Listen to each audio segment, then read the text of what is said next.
Ministro Vieira da Silva, eu vou ser sintético, porque creio que é fundamental irmos ao essencial e não repetir muito do que já foi dito e perguntado.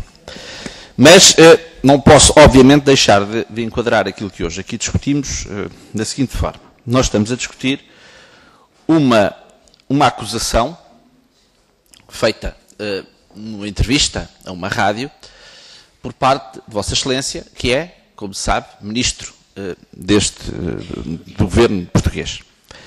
E, portanto, é uma acusação vinda de alguém que é titular de um órgão de soberania, que é o Governo, e que assume grandes responsabilidades por esse facto.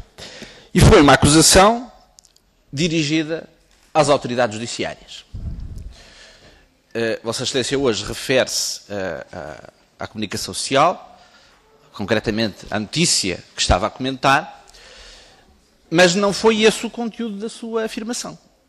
Sê-lo-á hoje, mas não foi naquele dia. Naquele dia, o Sr. Ministro fez uma acusação de espionagem política. E, evidentemente, que o ato de espionagem não poderia ter sido praticado por nenhum órgão de comunicação social. O ato de espionagem, o Sr. Ministro referia-se, evidentemente, às interseções telefónicas que foram efetuadas ou que terão sido efetuadas no âmbito de um processo. E, portanto, foi essa a acusação de espionagem política. Bom, eu devo dizer que não levo à letra a espionagem no sentido do crime tipificado no Código Penal português de espionagem. Porque manifestamente, enfim, creio que não era a isso que o Sr. Ministro se estava a referir. O crime de espionagem é um crime muito grave, tipificado no Código Penal português, mas nos termos em que ele está tipificado, refere-se a espionagem a favor de Estados estrangeiros e, portanto, creio que não podemos levar à letra, em termos jurídico-penais, aquilo que o Sr. Ministro disse, porque isso era de uma extraordinária gravidade e creio que neste caso não está em causa.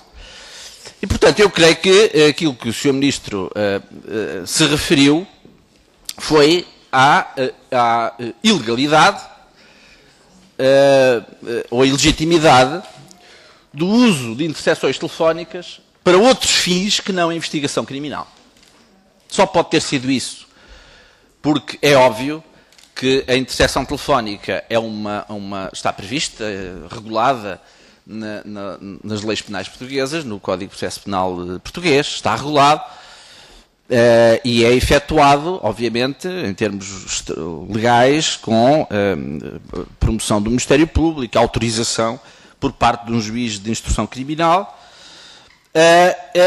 e, portanto, é evidentemente que, relativamente ao processo de que todos estamos a falar, que é o chamado processo face oculta, essas escutas são, como aliás toda a gente já reconheceu, as escutas efetuadas no âmbito desse processo são válidas, foram validamente promovidas pelo Ministério Público, foram validamente autorizadas por uma autoridade judiciária. A questão agora é outra. A questão é saber, e aí é que entra de facto depois, posteriormente, o Supremo Tribunal de Justiça, é saber se elas podem ser utilizadas como meio de prova, na medida em que fortuitamente o Primeiro-Ministro foi um dos cidadãos sob escuta, telefonou ao Primeiro-Ministro por diversas vezes. E, portanto, aquilo que estará em causa é saber qual é o destino dessas escutas, pelo facto de, do outro lado da linha, ter aparecido fortuitamente o Primeiro-Ministro, e aí é que entra a questão de saber se essas escutas são destruídas, se não são, mas isso já não é isso que nos traz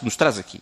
O que nos traz aqui, de facto, é que Vossa Excelência acusou as autoridades judiciárias não de estar a fazer investigação criminal, mas de estar a fazer espionagem política. Essa foi manifestamente a questão e é isso que nos traz aqui. E é por isso que, evidentemente, o PCP concordou perfeitamente na pertinência de Vossa Excelência vir aqui para justificar e para saber que provas é que tem, em que elementos é que baseou essa sua afirmação de que as autoridades judiciárias portuguesas, o Ministério Público, o juiz de instrução criminal da comarca em causa, estavam não a fazer investigação criminal, mas a fazer espionagem política, porque é disso que se trata. E por isso mesmo é que essa sua afirmação foi qualificada como de uma gravidade sem precedentes. Porque é a primeira vez, pelo menos que eu me lembre, que um titular de um órgão de soberania faz uma acusação dessa natureza a um outro órgão de soberania que são os tribunais. E daí, de facto, a estupefação que se apoderou, enfim, do país e as reações que a sua afirmação suscitou. Porque, a não haver provas disso, bom, nesse caso, Sr. Ministro, é preciso dizer, estamos perante verdadeiramente um ato de difamação das autoridades judiciárias portuguesas. Estar a acusá-las sem fundamento de estar a cometer um ato de espionagem política. Ou seja, os magistrados portugueses, em vez de fazerem investigação criminal, estão a querer espiar aquilo que diz o Primeiro-Ministro ou que dizem membros do Governo. E daí a gravidade da sua afirmação e daí também as reações naturais que essa afirmação suscitou. Bom, eu digo desde já a reação natural por parte dos magistrados do Ministério Público e por parte dos juízes portugueses. Porque, obviamente, ninguém gosta de ser difamado dessa forma. E eu pergunto, Sr. Ministro, se fosse ao contrário, como é que o Sr. Ministro reagiria se um juiz ou um procurador da República viesse acusar um membro do Governo de estar a fazer espionagem política, ou de estar a espiar magistrados, ou fosse o que fosse, de estar a cometer um ilícito, de estar a extravasar as suas funções de uma forma ilícita? Evidentemente que o Sr. Ministro, imagino eu, que reagisse com indignação, com natural indignação, digo eu. E daí, portanto, é de reconhecer como legítimas e enfim, inevitáveis as reações contundentes por parte do Sindicato dos Juízes e do Sindicato dos Magistrados do Ministério Público. Mas não apenas. O Sr. Dr. António Costa, que é, como se sabe, uma eminente figura do Partido Socialista, disse exatamente o seguinte, veio citado na comunicação social, dizendo explicitamente que o exercício de certas funções impõe restrições à forma como falamos e como agimos. Um membro do Governo tem especiais deveres de reserva na forma como comenta a atuação de outros órgãos de soberania, designadamente o Poder Judicial. Isto foi dito pelo Dr. António Costa em reação, Sr. Ministro, às suas afirmações. O atual Secretário de Estado da Justiça, o Dr. João Correia, confrontado no Diário de Notícias, numa extensa entrevista que deu, sobre as suas declarações, disse que essas frases dizem pouco, são frases típicas da barganha política. Tenho comigo a entrevista do Sr. Secretário de Estado da Justiça. Enfim, houve, evidentemente, outras demarcações, digamos, o próprio Sr. Ministro da Justiça foi muito prontamente, demarcou-se muito prontamente das suas afirmações. E, portanto, Sr. Ministro, eu pergunto-lhe se isto não lhe diz nada. Se as reações dos magistrados portugueses e se as reações de eminentes figuras do Partido Socialista e, inclusive, de colegas seus do Governo, não lhe dizem nada relativamente à extrema infelicidade das suas afirmações. E se está em condições de, perante tudo isto, de continuar a dizer, como disse há uns dias atrás, não retirava nem uma sílaba àquilo que disse.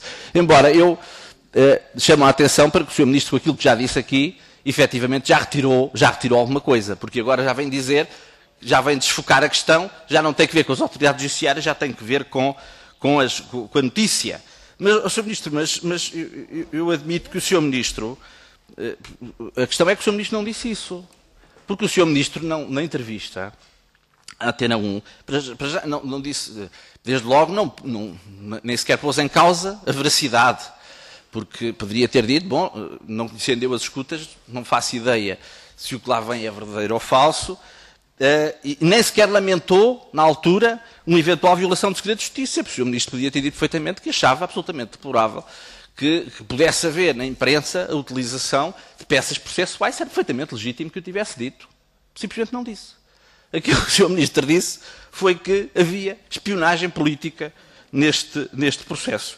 O Sr. Ministro não comentou uma notícia de jornal. O Sr. Ministro dirigiu uma acusação de espionagem a quem a poderia ter feito, que era quem controlava, efetivamente, as escutas telefónicas no âmbito daquele processo.